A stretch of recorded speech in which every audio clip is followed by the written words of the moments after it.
everyone, and welcome back. I hope you enjoyed the sessions with SEC speakers. Gail Bernstein, Monique Botkin, and I, Sarah Busher from the IA, are going to give you some key takeaways from those sessions, and I'll get us started. I think a big area of focus in the discussion with the Midwest and South sessions, we talked about a lot of things, but one thing that we talked about a lot were fee and expense issues. So they talked about observations where firms were not calculating advisory fees correctly, talked about improper use of tiers, also charging clients advisory fees after they've left the advisor.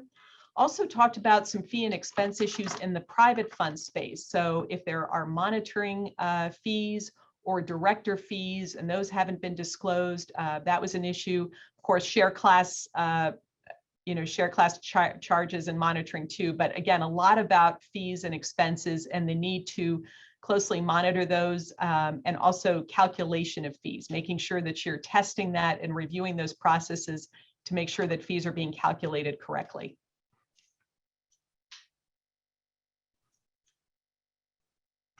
And I got a question already on improper use of tiers. I think if you've got assets where you charge a fee up to a certain asset level, and then when the client moves up to a higher amount of assets, they get charged a lower fee, situations where that wasn't happening properly. All right, Gail, I'll turn to you. Monique, do you want to go next? Sure. We wanted to highlight one important takeaway from the West SEC panel. Remote working. And so the two risk alerts that the SEC issued last year, one on the COVID response and then another on the multi-branch initiative and supervision, are really important and still relevant today. So, one of the key takeaways is to make sure that firms are not being careless in this environment with regard to record keeping, supervision, advertising, and communications that your employees may be using with clients or otherwise other types of records that need to be kept that may not be being appropriately supervised. So that's something we just wanted to highlight for you all. Gail? Thanks, Monique. And I'd like to just touch on three areas. Questions were asked about what is a timely annual review in my session, which included New York, Boston, and Philadelphia. And there seemed to be a consensus that if you're waiting until June of, let's say, 2021 for your 2020 review, absent extraordinary circumstances, that is going to be too late. A lot of the deficiencies they're finding are where you don't do it at all, or you do it on a 2-year schedule. But there was a conversation about what is considered too late, and it seemed like February is probably okay. June is probably too late.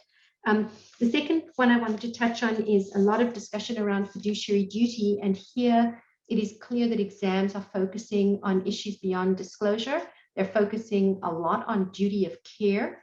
Excuse me, are you doing a proper best X review? Are you actually making good best X decisions? And are you putting your clients in appropriate investments? And two examples here I'd say are wrap fee programs and digital advice, where the digital advice KYC, what they're finding in some areas is that the getting to know you is very basic, and they're questioning whether or not you can satisfy your fiduciary duty by doing such a basic threshold decision around where you're going to put what you're going to invest your clients in, and whether you really have done enough of a deep dive. The third area that I just want to touch on that came up in one of our discussions with the SEC was when you're in an exam and deficiencies have been found, it is probably better to work with your exam team to try to resolve and remediate what they found than to let it roll into an enforcement action. It's a lot easier to fix it before it becomes a referral to enforcement than after it becomes a referral to enforcement. So I think those are the highlights or lowlights of our three sessions. Sarah, Monique, do you want to add anything? I will add one thing on share classes. Obviously, there have been a lot of cases in that area, a lot of discussion on that. But one thing that came up in our session was also looking at the private fund space, to the extent that there are separate classes in that space, also looking at that process and making sure that you have appropriate disclosures there around what you're recommending to clients. So I thought that was an interesting point. And Gail, I just wanted to add one more on coordination. So the SEC within the regions and among the regions and the examinations division in Washington, they're coordinating very closely with their private funds unit. So private fund exams are occurring across the regions, not just through the private funds unit. Also through the Event and Emerging Risks Examination Team, they call it EERT. They're using that to address, market volatility or certain cyber issues, anything that comes up that's of an urgent nature, and they're very nimble and flexible and able to use a lot of expertise across the division there. And then the Office of Risk and Strategy, which is part of the Division of Examinations, is also helping to provide risk metrics of individual firms to the regions. And so it's just interesting to hear how these programs are evolving to stay, as nimble as possible in the industry. Great. Thanks, Monique, and thanks, Sarah. The three of us are going to drop off now, and the rest of the day is going to be all marketing rule all the time. So enjoy. Hello, everyone. Welcome to a discussion of implementing effective policies and procedures to comply with the new marketing rule. I'd like to introduce our great lineup of speakers. We have Michael Koffler, who's a partner at Eversheds Sutherland US LLP in New York. John Pollard, the Global Chief Compliance Officer for EJF Capital in Arlington, Virginia. And he was formerly at the SEC's Division of Examinations, formerly OC, for 10 years. And John Holzwarth, a Senior Principal Consultant in ACA's Regulatory Compliance Practice and a member of the Private Markets Practice Group, who has been focusing on the solicitation aspects of the new rule. So with the compliance date of the new marketing rule exactly 1 year from today, November 4th, 2022, our aim today is to provide some practical steps for how to actually go about implementing the new rule. We're going to be talking a lot about process. We're not going to be getting into deep dives on everything that's in the new rule. For that, we have recorded webinars on the IAA website, and we'll also be getting into the performance aspects later today, as well as our Ask the Expert sessions. So let's turn to the next slide. With the World Series concluding the other day, we were inspired to break down implementation into 9 innings. And so you could think of each inning as taking approximately maybe a month to 6 weeks as we have a year to go. So batter up, Michael. What are the very first things that people should be thinking about as they start to implement? Thank you, Laura. Great to be here today. Where to get started, what to do. I'm sure everyone has read the rule. I just want to emphasize you should really read the release as well, probably several times. There's a lot to digest there. This is one of those rules where there's just so much in the release and you really cannot appreciate what a particular provision means or how it's interpreted by the commission without really diving into the release pretty heavily. Folks are, I think, realizing that this is not just a tweaking of the current advertising rule and the CAIA solicitation rule to complete rewrite. And while many of the principles in those 2 rules will live on, there are many new concepts, new limitations, new prohibitions, and new affirmative obligations in the new marketing rule that we are all going to have to come to terms with. And among other things, that means there are going to be various practices which folks have engaged in for a long period of time that you may no longer be able to engage in. And there'll be practices that you do today that you'll have to do differently tomorrow. So there's a lot of change that people, I think in the compliance and legal world are familiar with, but that the business and marketing folks are less familiar with. And I think one of the challenges that we have is to make sure everyone across the board appreciates everything that's going to change. To do that, you may want to categorize all of the major pressure points that your particular shop will face, things that will require material change in practice or things that you can no longer do. Those sorts of things will impact your processes, the training you want to conduct, how you supervise and monitor for compliance with your policies and procedures. And speaking of that, it's worth noting, I spent some time yesterday going through the adopt and release every time it referenced policies and procedures, and it's throughout the release. There are various points where the commission says you should consider, you may want to consider, it might be a good idea to consider. And I think it's worth everyone's time to take a few minutes to go over the release where it talks about those things, because these are going to be expectations by the staff in exams come a year from now. And there's going to be a lot of expectation when it comes to parts of the release where the commission specifically called out that you might want to take a look at your policies and procedures. I'll just mention a few as just some examples. Third-party communications, if you don't want them to be attributed to you, the commission notes that you should have policies and procedures that document the fact that these communications, if they meet certain objective criteria, should not be attributed to you. Social media postings by your supervised persons. The commission said they generally would not view such communications as the advisor marketing its advisory practices if you have documented policies and procedures along those lines. You should have, the commission says, to adopt and release policies and procedures where communication is nominally directed to a single person, but may in fact go to many people. Reasonable basis to believe that testimonials or endorsements are in compliance with the rule. The commission says you should have policies and procedures for that. Monitoring eligibility of compensated promoters. The commission says you should have policies and procedures on that. Hypothetical performance there, it's actually built into the rule, et cetera, et cetera. So those are just some of the examples where the commission calls out having policies and procedures to comply with different aspects of the rule. Recognize that a lot's going to depend on whether something falls within a given definition. Like other rules, this rule is very heavy on categorizing certain marketing practices, whether it is a testimonial, not a testimonial, whether it's an advertisement, not an advertisement. The revised rule has a very different scope in terms of whether something is an advertisement compared to the current advertising rule. It's very broad, captures a lot of things that people may not be used to. And so again, that's another sort of change that has to be communicated over to the business folks.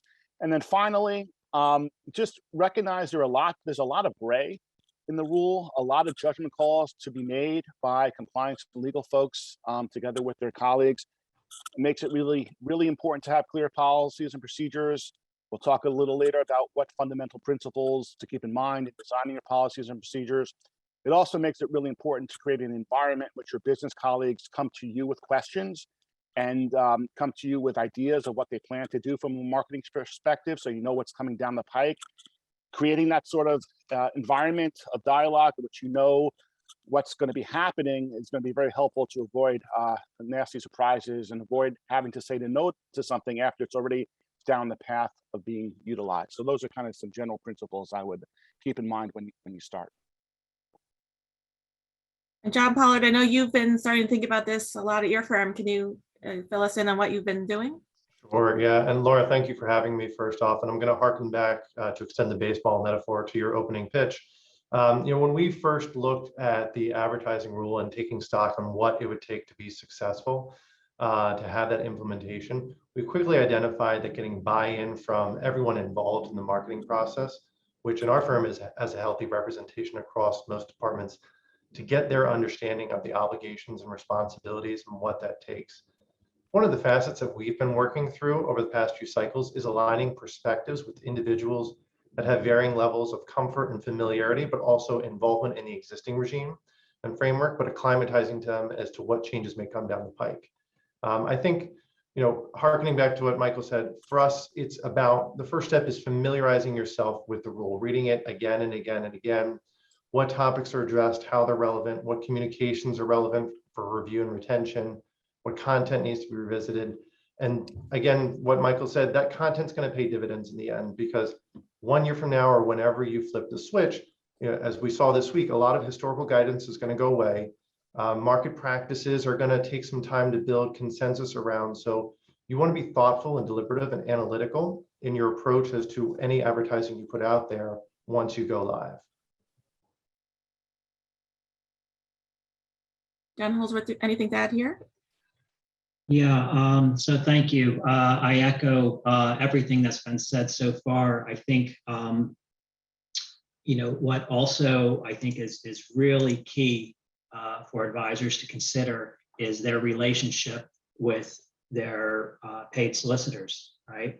And really review how the new marketing rule is going to impact their current solicitation agreements. And then I think the other area that really requires a lot of attention is how the new marketing rule is going to impact the advisor's portrayal of performance. And I think that there's a lot of professionals out there that understand the lift that's involved in making sure that performance and marketing best practices comply with the new marketing rule. And so I am advising all of my clients to start now, really creating a gap analysis of understanding, what their current rule obligations are, understanding those obligations against the new marketing rule, and really right now, outlining the key points that are probably going to be maybe contingent items to focus on going forward. Let's move to the second inning. So once people have read the release and have a handle on how the new rule is structured and what the key terms mean, John Pollard, what should they do next? Yeah, I think once you have a strong foundation, we started what's called a gap analysis, and you see that being thrown around a lot, but we took it in 3 phases. The first phase for us was passively cataloging documents that you review in the normal course of communications that go out to investors and prospective clients, and just building that catalog and that schedule. Even after several cycles, we're still continue to see communications that we're adding to our list. Communications that are being made by third parties, investor calls that have turned into webinars that go into recording, mass emails or mail mergers, certain just kind of ordinary investor reporting. Relatedly, we've also been inventorying and cataloging, compensation and gifts and entertainment that have been provided to third-party marketers or other investors, that if we were to engage in testimonials and endorsement, we have the proper disclosure to the extent that it's relevant. Yeah, I mean, proper disclosure is absolutely key, and I'm happy to dive into some of those key disclosure items. I think when we think about solicitation and referral arrangements and placement agent agreements, you want to really consider making modifications to those agreements to incorporate the 5 core disclosure items of the new rule, as well as convey those disclosures that are going to be conveyed to your broker dealer, that those disclosures have to be communicated each time the statement that meets the definition of endorsement is made. I think that's going to be a potential tripping point for third parties. And another area that I think needs quite a bit of attention is that the rule requires an advisor to have a reasonable basis for believing that the solicitor has made those required disclosures in conjunction with any endorsement statements. So here, at ACA, we're encouraging our clients to consider ways in which they could establish this belief. For example, the adopting release suggests that a contractual solicitor agreement should contain, mechanisms to enable the advisors to either preview or monitor those endorsements, or otherwise impose some sort of limitation on the context of their statements. So here, as Michael mentioned in policy, policies and procedures, we're emphasizing to all of our clients to incorporate those requirements into the solicitation agreements themselves, as well as their own policies and procedures, so that they can monitor and substantiate reasonable belief that the solicitor is complying with their disclosure obligations. And the same is going to apply for maintaining a reasonable belief that the solicitor is not disqualified.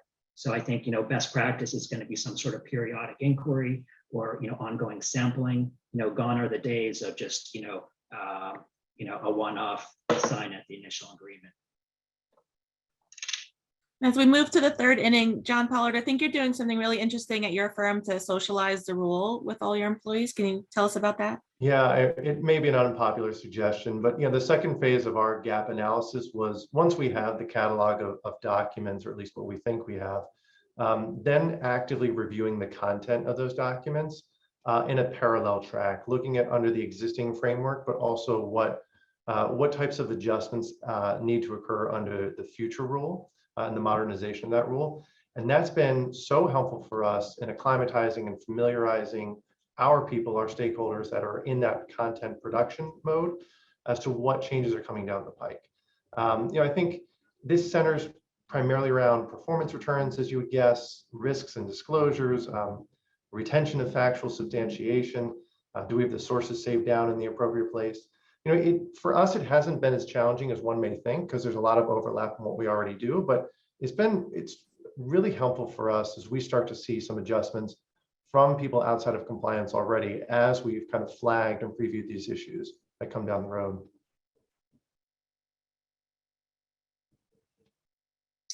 Michael or John, anything to add on that? No, I mean, it's an interesting approach. I think it's going to be very helpful for John's shop to have gone through that. It's putting a lot of effort up front, and I think that's certainly going to pay dividends over time. I don't think many or most shops are going to take that approach, but it's a very interesting one. It's one that I think is going to benefit your shop after you get past that initial, big lift. Yeah, I mean, it's really hard. I mean, remember that the rule is only 13 pages long, right? But the release is almost 400, right? So I really think that putting together some sort of gap analysis that John Pollard had somewhat described is going to be key in order to break down how the rule is going to impact your advisory business, who is impact within the business, how it impacts any third parties, and it's also a very effective way to have various interdepartmental personnel understand that then there will be certain ownership responsibilities that they will share under this new marketing rule, whether you're in operations or research, marketing, business development. This sort of gap analysis is going to create an effective guardrail as areas of alignment on who does what and how it should be done. So let's move to inning 4, and Michael, let's get a little bit more into detail about what this gap analysis means in this context and what that entails. Sure. We've talked about it a little, but just to put a little more focus on it, we've talked about there are a lot of things that are different under the new rule. The definitions, I mean, just look at start with the definition. Prong 1, prong 2, that's a foreign concept because of the merger, if you will, of the CAIA solicitation rule into the advertising rule. The scope of those definitions have been broadened with respect to both prongs and what exists under the current rule. As mentioned earlier, if you have a webinar and you tape it, now that may fall within the definition of advertisement. Even if you have non-cash arrangements, if there's an economic benefit flowing back to the firm, then that might fall within prong 2. So just the definitions right off the bat, boom, it's much broader. The definitions of some new concepts in the definitions of disqualifying commission action, disqualifying event in the context of a paid promoter. Changes, some broader, some actually narrowed, understanding those differences and the impact of that. You have to ask yourself, okay, we have these existing relationships with these third parties who we pay. Can we continue to pay them? Do those arrangements some of those have to go away? That's something you're going to want to look at in your gap analysis. Endorsement is a new concept. We've had the concept of testimonial, but now we have the concept of an endorsement, and that's a new definition. Same thing with the definitions of gross and net. Those concepts obviously have been there forever, but the way the particular definition in the rule is something now that we all have to focus on. The definition of hypothetical performance. Again, we've all had backtested performance, targets, model performance forever, but now a very different treatment. Just the concept of portfolio, which is really something taken out of GIPS to a certain extent, having that in the rule that every advisor, not just those that are GIPS compliant, but every advisor is going to have to deal with. So there are a lot of decision tree type of questions: what's in, what's out, what's subject to this definition, what's not. And there are also just new parts of the rule, like the general principles. apply, and to a certain extent, some of them are not new. They've been with us forever under the advertising rule. But remember that those general principles have also applied to prong 2 ads, and that is something that's new. And then we have the new standards built into the rule itself, and with respect to the testimonials and endorsements that were alluded to a minute ago. We have disclosure obligations, we have advisor oversight and compliance obligations, we have different disqualification provisions, we have new exemptions with respect to third-party ratings. We have a compliance obligation that's new. We have disclosure obligations that are based on existing no action letters, but tweaked slightly. We have net performance information, presentation standards, prominence requirement, calculation in terms of using the same type of return and methodology, the 1, 5, and 10 requirement that does not apply, applies to everything except private funds. Standards to show related performance, extracted performance, predecessor performance, and the new standards to show hypothetical performance, which is really going to be a game changer for a lot of retail firms that I think are going to struggle a bit to be able to show hypothetical performance to their retail clients. And then we have enhanced books and records obligations. Let's not forget about those. So you look at the different aspects of the rule, and there's just a lot that is different, that's new, or that's a big change from current practice. And the gap analysis of basically mapping over, okay, here's the existing provision we've lived with in the advertising rule. It now changes in these 7 ways in the new marketing rule, and you go through each aspects of definitions, just go through A, B, C, and D of the rule, and then do the same thing with the CAIA solicitation rule and see what changes. A lot of changes, and you want to think about both what the impact of those changes are, both from a substantive perspective, but also from a process perspective, an agreement with third-party perspective, a compliance perspective in terms of supervision, oversight, monitoring, testing, a lot of ripple effects from these changes. And so you want to create, as we said, a matrix of what all those changes are, and make sure you have procedures then that cover all of those gaps, all those differences that you haven't had to live with before. And then finally, you're going to want to test what you've created to make sure it actually works and is effective. Yeah, I'll say too, you want to peek around corners too. I mean, I think most firms have some sort of marketing review process in place where compliance gets involved, but you need to be a little bit more active to round out your gap analysis. You may want to research into any side letters or IMAs that require reporting to clients that might live outside of the traditional advertising process. You may want to reach out to service providers that supply information directly to your clients, your investors on your behalf, your administrators, third-party marketers, even some of your in-house technology solutions and reports that go directly to your investors. Those sometimes live outside your traditional cycle, but need to be thoughtful about being within scope. I think, and the last one, you may also want to investigate any research or market color that's being provided to clients or investors on an ad hoc basis. Sometimes people just want to check in, every week or every kind of ad hoc statement or kind of period in time. And you want to be thoughtful in making sure that those statements are in scope as well, to the extent that they do go to more than one person. This will help give you kind of the best picture of what's at play when you do your gap analysis. I just want to pause here to give out the first password for CE credit. And the word is SQUARE, SQUARE, SQUARE. I think we can move on to the 5th inning.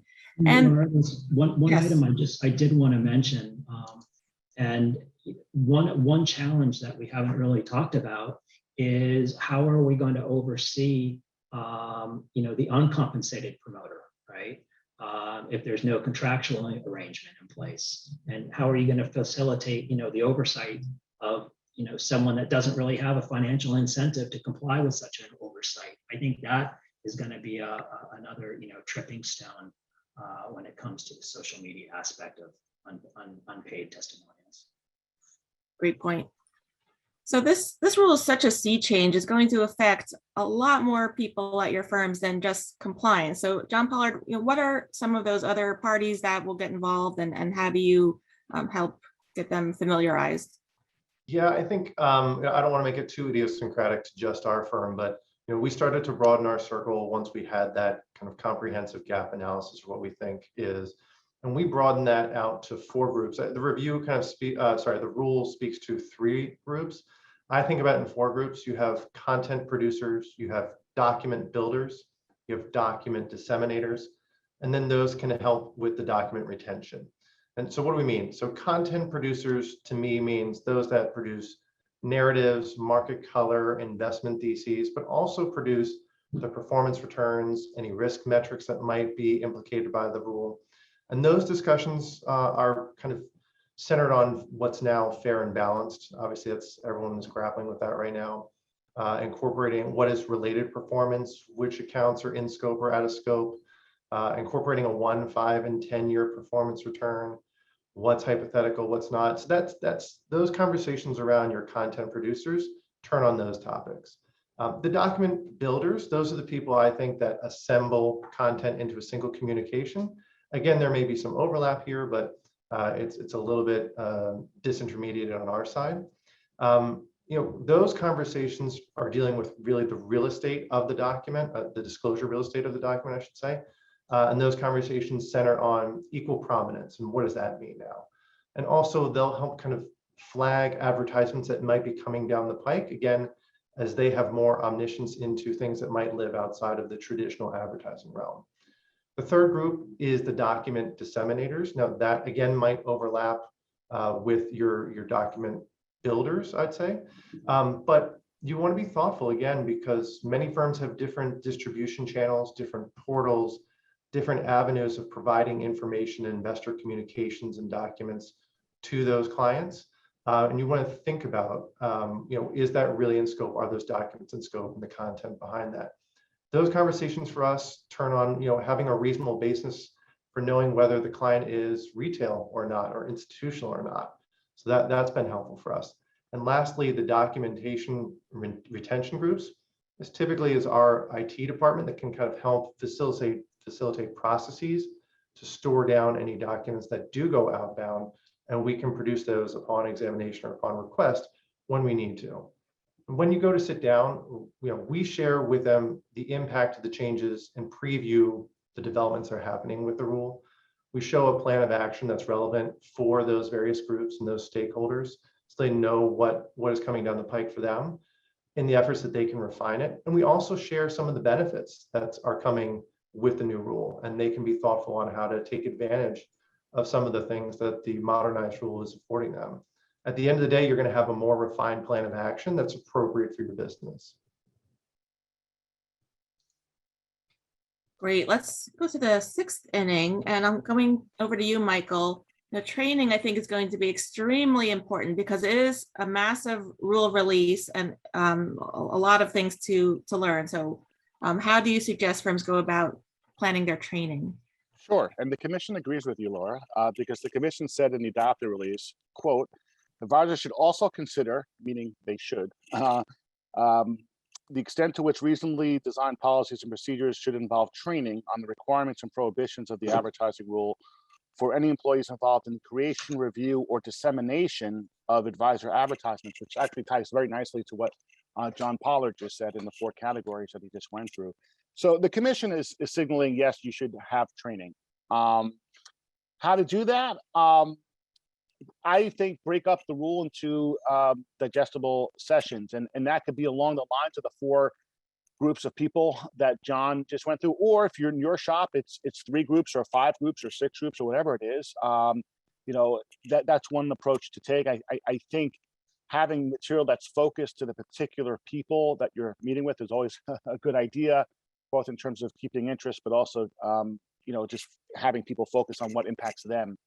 And discuss the most relevant changes for each group. And I would try to kind of couple the benefits, meaning the things you can do now that we're not able to do under the prior rule, or the current rule, I should say, such as the additional freedom that's given with respect to testimonials, endorsements. Maybe couple that with a discussion of the limitations on hypothetical performance, for instance, if your shop has a lot of hypothetical performance pieces. So really point out the good and the bad, if you will, as people refer to it. There's as John Pollard made a reference to a couple minutes ago, the list of no action letters that no longer are going to exist a year from now just came out a few days ago.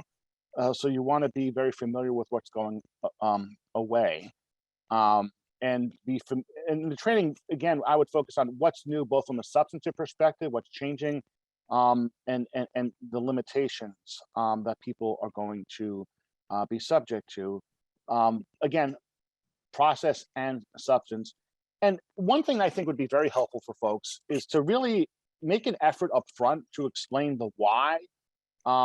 If something is not intuitive, or if it's a big change from what the firm is doing today, or if it's just a restriction or a prohibition that didn't exist before. I see that coming up a lot in a lot of conversations. This makes no sense. Why is the commission saying we can't show hypothetical performance to whoever we want to? That makes no sense. This is really important information. Why can't we show them? So I think there's also not just saying, here's what the rule is, here's what you can't do. There's an education process that I think would be helpful for folks to get into to explain the rationale. Even if folks are not going to ultimately agree with the rationale, I think it's important to understand the rationale so they can understand the reasons why the commission drew the lines it did. Because I think, going back to a point I made earlier about a lot of judgment calls, when there's a lot of gray and you're not sure which way to go, I think one of the important things to keep in mind is the animating principle that is behind a particular restriction or prohibition, and understand what it is that the commission was getting at. So I think that's just going to be a natural thing of discussion, because you're going to get these questions, why can't we do this anymore? And I think it's important to really have that discussion up front. I think it'll make your life easier. And I think the business side will probably be pretty excited about some of the new things they'll be able to do, like use testimonials, more use of social media. But I think you have to impress upon them that the way the rule is set up is it's all or nothing. So you have to get everything ready and kind of turn the buttons, flip the switch all at once. So they can't pick and choose and start using it piecemeal now, unless you decide to comply with the entire rule now. Yeah, the one thing I would add to Michael's statement, which is right on point, answering the why questions really gets you a lot of mileage down the road. So you're not having the same types of conversations in a few 6 months, a year from now. The one suggestion I would add is, when you do put your trainings together, whether you break it up in the 4 groups that I spoke to, or you do it on a content basis with, what is an advertisement now, what is performance returns now, and how do we deal with testimonials and endorsements in the future, whether you divide it up, however you divide it up, there's a lot of abstract rules and concepts in here, especially for people who don't live and breathe this stuff. To the extent you can draw real world examples or legacy kind of situations, even if they're one-offs, really go a long way to help clarify what's now at stake. And I think that's gotten a lot of traction with us, as well as answering the why questions. Let's move to the 7th inning, and here we're getting a little. In Oh, go ahead, addition, John. one additional point regarding the training. It's understanding, conceptually what's required of the rule, absolutely imperative, right? Especially from a business development perspective. But then once your operational changes have made their way to policies and procedures, that should also be part of the training, because that will also be tested on the exam. Agreed.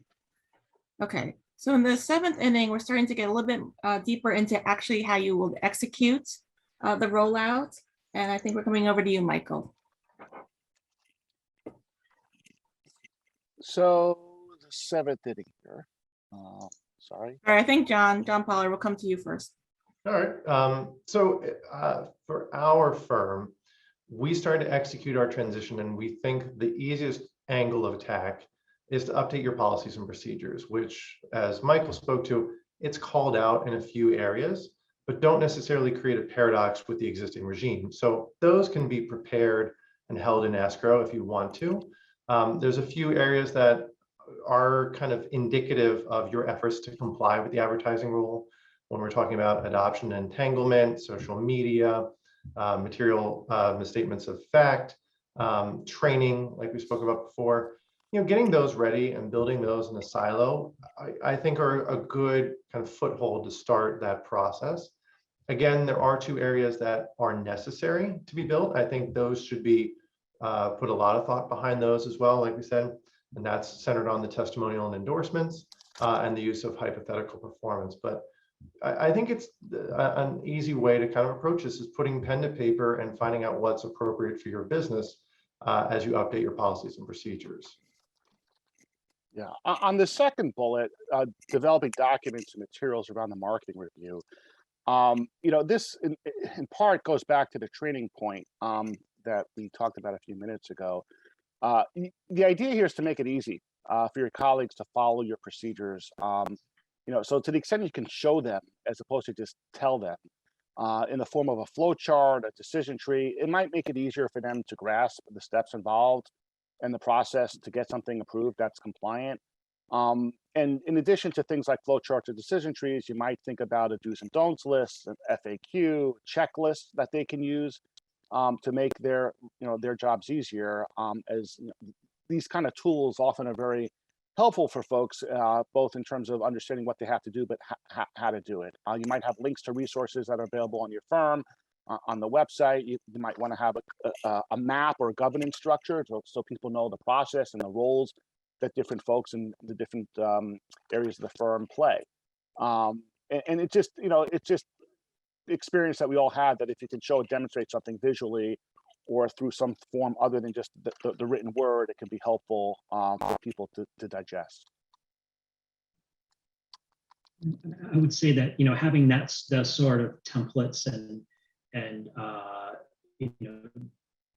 documents that Michael just described, that's going to create consistency in decision making in gray matters over time, and certainly help from a business development perspective on how to go about assessing various gray issues. So the title of this session does say effective policies and procedures. So Michael, let's take a 7th inning stretch here, next slide, and talk a little bit about what makes policies and procedures so effective. Sure. One thing is, unlike the policy part, which is basically what the firm's view on a given subject, what's their policy, what's their position. The procedure part is by definition going to be process oriented. And one of the things that is really helpful is to have specificity in assigning responsibilities. Who's supposed to do something, not necessarily by name, but by position or title. What is it they're supposed to do? When are they supposed to do it? How is it that they're supposed to evidence what they're doing? Where is that evidenced? What's the procedure? What's the procedure to follow if something goes wrong? And look, this isn't rocket science. There's nothing new here. We've heard this forever. We'll continue to hear this forever. And so you might ask yourself, why are we spending time on this? And the answer is because many firms still do not do this well. Many firms still have gaps in their procedures. Important things are not addressed, or they don't specify which position is supposed to be responsible for doing something, or what they have to do, or when they have to do it, how it should be documented, etc. And they also often don't say what's supposed to be done if something isn't working well. And another thing that is going to be particularly important, we mentioned it once, we'll mention it in a little bit, is policies and procedures should provide for testing to see if they are effective. And you want, particularly with this rule, you want to ask yourself, how is it working? Do tweaks need to be made? I'd be very surprised if most shops get this right the first time they develop their policies and procedures. It's perfect. They don't have to change anything at all. I think over time, we're going to see that there are certain tweaks that are going to be appropriate to be made. And it's very important to really assess the effectiveness of the policies and procedures soon after you implement them, and not wait till to the annual review. I think waiting for the annual review is going to be a big mistake here because there's so much that's changing. There's so many chances for something to be off by a little bit. And if you have a high volume of material that's going out the door, one or a few mistakes could lead to many violations. Don't forget, this is an anti-fraud rule.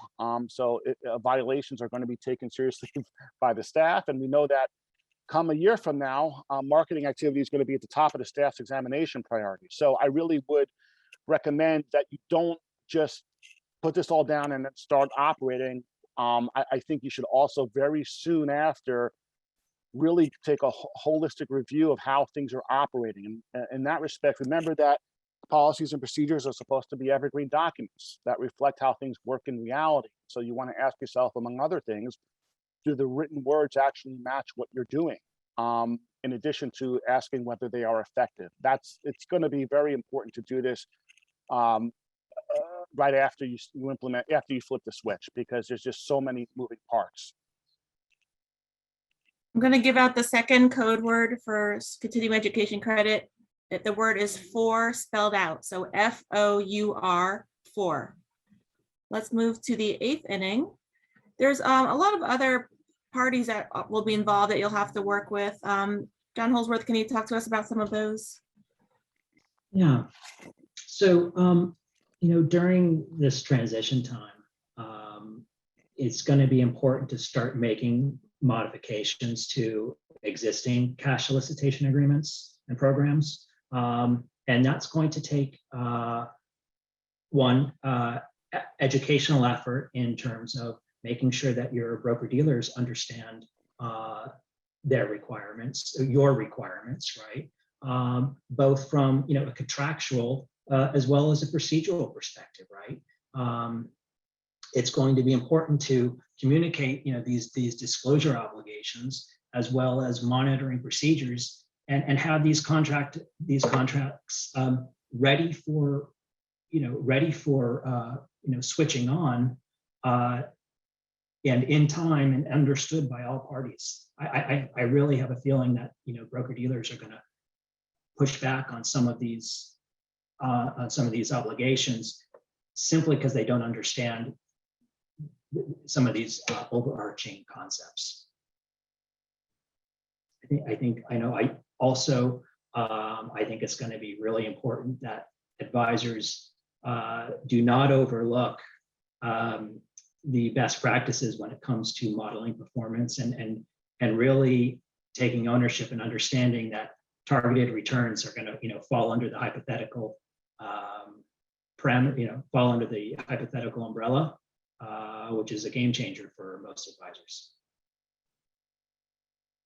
Yeah, I will say I think it's going to be a challenge to start modifying behavior or kind of aligning perspectives with third parties that don't see the incentive to move things. We haven't hit that stage yet, but I think John Holzwarth is right on point on this. One thing I will say on the solicitor side, especially in the private fund context, look, what seems to be a prevailing view is that early adoption doesn't occur until upon taking more restrictive actions, but when you start to partake in some of the benefits afforded to you in the modernized rule, which in the private fund context really comes home in the kind of disclosure dealing with third-party marketers and placement agents. So if you start to transition to the modernized rule, I think it's probably a good step to start producing that disclosure, the associated disclosure necessary for prospective clients, investors that come in through third-party channels. I think that's a great way to start being ahead of the curve before you actually do flip the switch. And alternatively, on the more traditional side, you can also practice how you play, again, on the baseball metaphor. Focus on your traditional advertisements and the content, and start to put in that additional disclosure, the risk disclosure on those communications that will be in scope or when you start to adopt it in scope. I would also say you should passively collect information that's going to be relevant for your Form ADV when that comes due in 2 years or so, but also be mindful of the implications behind that, because they have, the SEC has come forward and said what the applications are of that information.